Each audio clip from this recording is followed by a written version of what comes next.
Grumpies, this your commish, the bathroom bandit. As you can see, I'm in another room. I'm close to the garage door tonight. I don't have a reserved spot, man. I'm not paying that rent, bro. I'm not paying the rent for a reserved spot, bro. I mean, I'm just gonna get in where I fit in. You feel me? Hey, check this out. This week, man, this week was not a very exciting week as far as matchup goes. We had mostly blowouts. Blowouts is 20 points or more. Even the ones that weren't blowouts weren't close. Let me see, the closest game was a 15-point game. Then you had a 17 point, an 18 point, then 21, and a 38, and then was a 73. Whoa. Anyways, first matchup. First matchup, we got the Paradise Raiders versus the Bathroom Bandits. And the Paradise Raiders won this one. Going into Monday night, I thought I was going to have a shot because I had Todd Gurley, Julio Jones, and Mason Crosby. I thought it was going to be another nail biter. And it turned out not to be, thanks to Julio's lame fucking hamstring. Todd Gurley did pretty good, 18 points. Matthew Stafford at 30. Amari Cooper, the newly acquired Amari Cooper, 35 points. And that was pretty much it for my team as far as standout players. And on the other side, I mean, it was pretty hard to bounce back from a 60 point high score individual of the week. I think of the year. I don't think anybody scored as much as Dak Prescott did. That dude had 500 yards and four fucking touchdowns.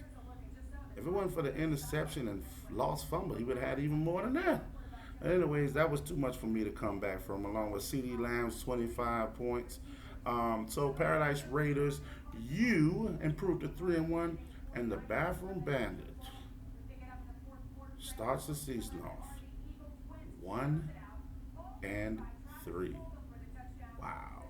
And next matchup we got Aces Wild versus the Twop Waffles. And the Twop Waffles you had some injury issues and you decided to take a shot with Devontae Adams on Monday night, and it didn't work out for you. You lost by 15, and I'm quite sure if Devontae Adams did play the way Aaron Rodgers was throwing that ball around, you would have got your 15.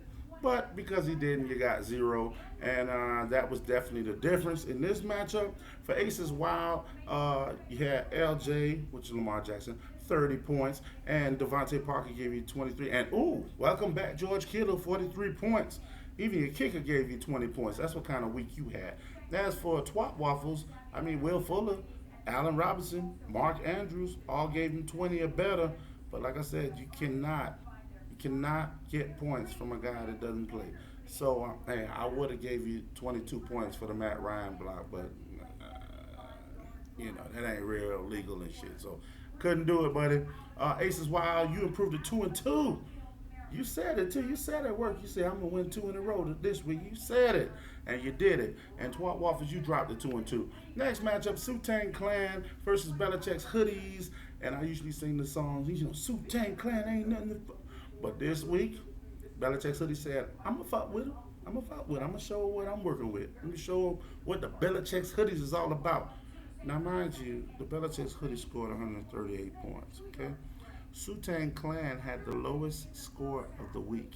So, it's not much bragging rights there when she scored lower than every other team this week. It's not like, oh, my team beat her. Like, every team beat her score this week. But hey, this week it was your team, okay? So you get the W. Dalvin Cook gave you 30, and Drew Brees gave you 22. Then you had old Scotty Miller.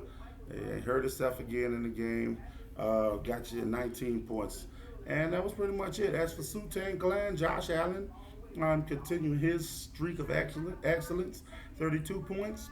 But you had Nick Chubb go down. He's on IR. He gave you 4. And actually, you could have done a little better had you had better performances from Edwards-Helaire, who only gave you 11, and Calvin Ridley. Monday Night Football, 0 points. Played the whole game, too. 0 points. No catches. So, hey, congratulations, Belichick's Hoodies. You took down the great Wu-Tang Clan. You improved to 3-1. And Wu-Tang Clan, you get your first L of the season. You dropped to 3-1. Next matchup, we got the Ass Chins versus Kingpin and Kingpin. Kingpin, well, I couldn't wait to talk about you, boy. I couldn't wait because you was sitting on that high horse thinking, "Ooh, my team is so nice." I told you, boy, your team ain't shit without Alvin Kamara scoring 50 points. Let's see what your team do when Alvin Kamara become normal again and score 20 something points like the average elite running back score. Guess what? He scored 22 points. Guess what your team scored? 128 points. Aaron Jones scored 24 for you. And I mean, that's the only one worth really talking about. Tyreek Hill didn't have a great game. He had 4 catches for 64 yards and a touchdown, 16 points, but that ain't nothing to brag about. As for Ass Chins, Kyler Murray 29, Ronald Jones 20, Mike Davis 23, Mike Evans 27. Much better overall game. Ass Chins, you improved to 3-1, and the Kingpin drops to 1-3, like me. And next matchup, let me save this one for last. Fuck that. Let's go to Deep Pockets versus Old School. Old School, me and Old School had a conversation a little earlier in the week. I was trying to, work a deal out with him, but Old School up here, his team is creme de la creme, baby. His team is the cream of the crop. You know what I'm saying? He just don't get no better than that. He's a champion. Balls is huge. And this dude just said, "Man, my team is the best. And nobody you could give me is worth trading away. I tell you who you going to give me. Because my team is awesome." Your team sucks, bro. Adam Thielen gave you 27. Patrick Mahomes gave you 25. And everybody else gave you pretty much shit. 15 points was your next highest score. And everybody else was like 10, 11, 10, 11, 10, 5, and 2. There you go. Now, Deep Pockets for you. Russell Wilson, 32. Melvin Gordon, 27. Jared McKinnon, 22. Odell Beckham, somebody set his alarm clock, and he decided to wake up 42 points. Deep Pockets, you improved to 2-2, while the Old School drops to 2-2. Now, this last matchup, and this is just, first of all, congratulations, Gangrene. High score of the week, 195. The old Tomcat, listen, man. But, okay, I'm going to get back to that. Let me just go over the game first. Aaron Rodgers, amazing performance, 42 points. Chris Carson, 27. The newly acquired Ezekiel Elliott, 22. You even got 19 from Stephon Diggs, 26 from the Chiefs defense. As for the old Tomcat, you had Brady, TB12, with 50 points, and Jamal Williams with 20 points. And, listen, guy, I'm going to say this as nicely as possible. Why are you playing fantasy football? I'm going to ask you this question. Why are you playing? Because it can't be for fun. Because there ain't no fun in not competing. If I was to go and I'm on a team and I go out there and I don't practice, I just run out there. I don't have any effort. I don't even pay attention to what's going on in the game. I don't guard my players. There's nothing fun about that. I'm just out there. And that's the equivalent of your team right now when you don't set your lineup, dude. Like, what are you doing? I told Jody I wanted somebody who knew what they were doing, somebody who played before, because I didn't want this type of team in the league. It's a cancer, bro. It's like, dude, what is the problem? Set the lineup. You got 2 guys in your starting lineup in a game that's postponed, and you had all week to switch them out, and you didn't do it. And you got guys on the bench. Okay, yes, the overall score wouldn't have made a difference, but we didn't know that at the time. I mean, you ain't even trying, dude. Your record is 0-3, 0-4 now. You're the lowest scoring team in the league, and you're not even making an effort. What's the point?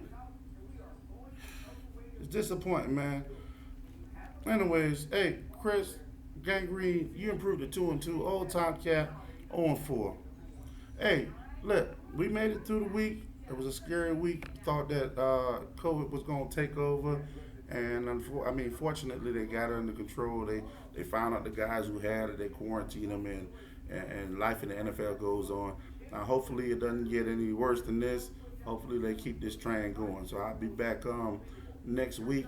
Please pay attention, fellas. Well, everybody else pay attention, anyways.